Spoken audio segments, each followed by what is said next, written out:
Hello po. So sa mga nakakakilala na po sa akin, aware na po sila na si Chimmy ay isa pong teacher noon, 3 years pong nagturo. Actually, marami din po akong naraket before, marami po akong ginawa sa buhay ko.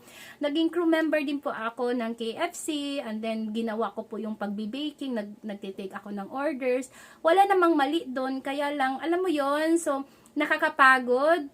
And wala namang business or trabaho na madali lang. Tama ba? Kaya naman, nung na-offeran ako to go abroad, kahit nagtuturo pa ako that time, grinab ko yung opportunity to be an au pair. So, nando po ako sa Norway at saka sa Sweden. So, magana po yung trabaho, kaya lang hindi ko po nakayanan yung homesickness, yung depression, yung culture shock. And I'm sure yung mga OFW na viewers natin ngayon ay nakaka-relate kapag sinasabi yung homesickness na yan. Okay? And this happened last 2010. So, hindi pa uso dati yung mga ganito, mag-video call, okay, na madali na lang pag na-miss mo yung pamilya mo, isang video call lang, medyo, alam mo yon, maibsan na yung pagka-miss mo sa kanila.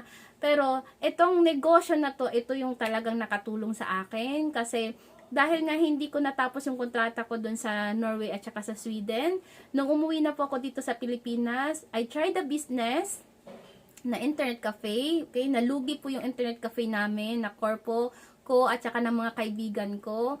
So, naghanap ako ng something else at nakita ko yung business na to through my friend. Kaya naman, I'm forever grateful sa kaibigan ko na yon.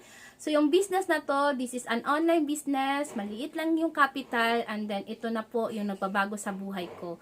If you are interested to have this kind of business, just message mo po sa aking Facebook.